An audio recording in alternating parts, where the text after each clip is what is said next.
and it's going up by $300 a month. $300 for a one-bedroom apartment that is not updated in any sort of way. Prices are going up, rent is going up, but income is not following. So who is to blame? Today we're going to watch a compilation of people talking about how they can no longer afford rent for a number of reasons. Is it their fault? Is it our country's fault for letting rent increase an insane amount? Don't forget, let me know what you think in the comments. Who's in the right? Who's in the wrong? Let's get into the video. Hey Raph, I'm a teacher and I can barely afford to pay rent with my salary. My salary bi-weekly is basically my rent minus $500. Guess how much my car is? $400. Guess how much insurance is? $100. Oh yeah, that's right. You do the math. I'm left with owing money at the end of the month. That's not even with groceries. Holy that's not even with groceries. I realize every single month I am transferring money out of savings into my checking and I am not. Just had the realization in the car that I'm actually going to go into debt if I continue being a teacher. Like genuinely. Wow. Oh, I'm like literally having a crisis right now. I'm going to have a panic attack right now. I can't do this. I literally cannot do this. Knowing every single month that most of my money is literally like, I don't have money. Okay. I don't know how I'm going to pay off my credit card this month. I don't know. All right. Well, rats, peace and blessings. And I hope you can afford your rent today and groceries and your car and insurance and life. Bye. I told myself I would never cry on the internet because I think that's so lame. But I just got our rent renewal thing for our apartment complex. And it's going up by $300 a month. $300 for a one-bedroom apartment that is not updated in any sort of way. And our complex doesn't even have like nice amenities. Like we have a tiny pool and a tennis court. Like this is not a luxury apartment complex. We already pay with all the fees and everything included $2,000 a month, and now we're going to be paying $2,300 a month for this tiny apartment. And that's just so frustrating. I don't understand how people can live in this world anymore, and I just don't want to move again because that's so much work and more money, and it's stressful trying to find another place, and it's just so annoying. And now I feel like I need to get a new job. And I just got this job and I like it, but it's not paying me nearly what I need. And so now I'm gonna have to go through applying to jobs again, which I did for like a whole year plus until I found this job. So I'm gonna have to go through all of that again. It's just not fair. So I need to come up with $4,000 by April 20th in order to secure a cheaper apartment that I'm looking into. They want $250 per cat for a pet deposit.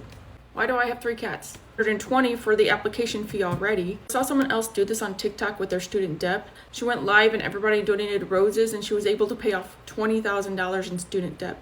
I think 1 rose counts as $1, so if I get 4,000 roses, I can move into my apartment. That is more affordable. Do I think this is gonna work? Absolutely not. But am I going to try it? Yeah, because I'm out of ideas. So if you see me go live, that's what's going on. Come and hang out in the chat. You don't have to donate, but that's where I'll be all day. We'll see how this goes. It's gonna be an interesting like experiment, but it's worth a shot, I guess. I'll see you guys there. Boomers want to know what it's like being young in 2025? Here it is. I just got off an 8-hour shift at work where I make double minimum wage in my state. I hop in my car, check my banking app. Cool, I've got $50 to last me till next week. Then I remember, oh shit, I have to run to Walmart because the wire in my bra snapped. I don't have underwear because it keeps going missing. My eyelash curler broke, and I have no food. I bought 4 things. 4 fucking things, and it came out to $40! I'm living off granola bars. But I hop my depressed ass back in my car, and I look at my banking app again. Oh, cool, I've got $10 now to last me till next week. I try to drive, but my car keeps misfiring. I can't afford to fix that. So I keep on parking, turning off my car, turning it back on until it decides to act right. 30 minutes later, I'm finally heading home to my 4 roommates. I pay $8.50 a month. Now give them that's everything included. But $8.50 a month with 4 roommates! Remember back in the good old days when a man could afford to feed, raise, house his family on minimum wage? And he had a second family on the side who he also housed, fed, and raised. You know what I say to all that?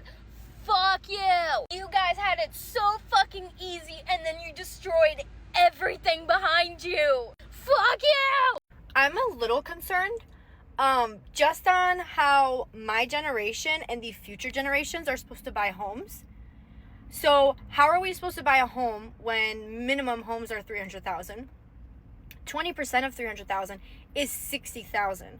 So for me to have to save up $20,000 just to put down, never mind closing costs and your realtor that you have to pay and all of the other fees that you have to pay, which could be a minimum of like $8,000 to $15,000 for closing costs. I've heard people pay way more.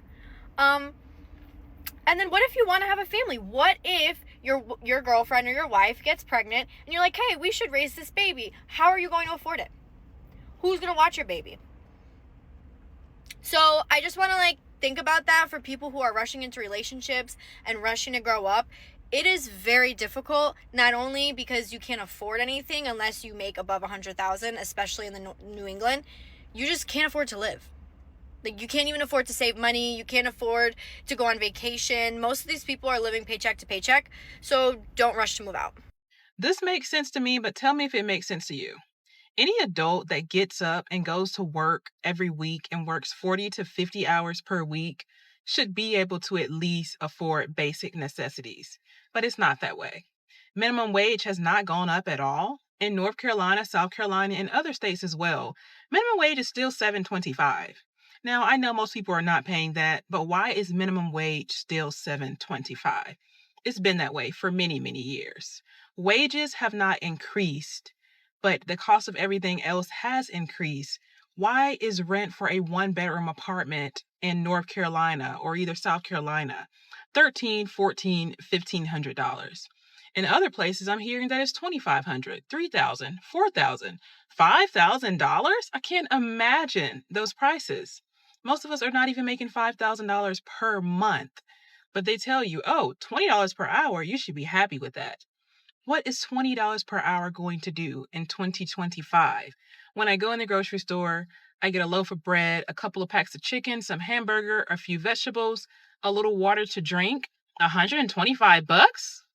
I barely got enough for the week. Groceries are too high. Everything's expensive. Car payments, the interest rates. The average car payment is $700. What kind of car do you need that costs $700? There's so many things to talk about. But the economy is in shambles. And people are saying, oh, you're fear-mongering. You're scaring people.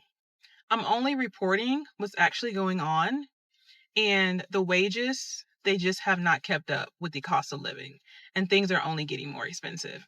I do not make these videos to be negative. I do not make these videos to make you stressed out. I make these videos to inform people of what's going on and how it should not be this way.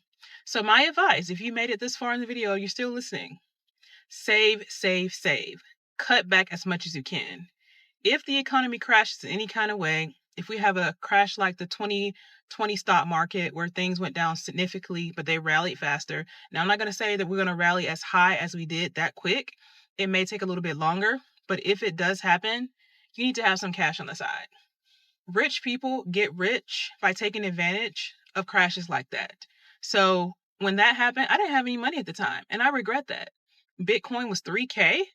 I didn't even have to buy a whole Bitcoin. I could have bought a third of a Bitcoin. I could have bought, 1/8 of a Bitcoin, and it's 100 and something thousand now. Even when it went to 30,000, I'd be in significant profit. But yeah, I would be making more videos about the economy. I love to talk about money, making money, saving, investing. But yeah, there's a lot going on, and that's just it. A woman says she's exhausted by the fact that she can't afford rent even though she's cut back on eating in order to pay her bills. TikToker Aura Hardesty, like so many of us, was already struggling in today's economy. But then her rent increased by $500 a month overnight, going from $1,300 to $1,800. And as someone who grew up poor, she knows how to budget. But that huge rent increase has made cutting back even more impossible. And it's left her feeling the same way a lot of Americans feel right now, that she's overworked and underpaid. But weirdly, people on TikTok gave her a lot of blowback for sharing her situation. They accused her of secretly not having a job. They accused her of secretly being rich because she has a washer and dryer. One person even scolded her for using her ceiling fan. The whole thing was very weird. It's not like her struggles are unique. Food prices are still going up because corporations keep gouging us while pretending it's inflation. The national median rent is about $200 higher than it was 3 years ago. And even though rents have thankfully finally been declining for months, several studies have revealed that half of US tenants can't afford their rent. Why are we still pointing fingers at struggling people and scolding them for having their hair combed, something some Yahoo literally yelled at this woman in her comments, instead of banding together to get mad at the people actually responsible for the system that's grinding us all to dust? The National Park Service, just kidding, I mean the people in Washington. Quit yelling at her and go call your reps or something. Nobody should have to cut back on eating only to still not be able to make ends meet. And unless you're a literal 1%er, you're a lot closer to that dilemma than you realize. You should be on her side.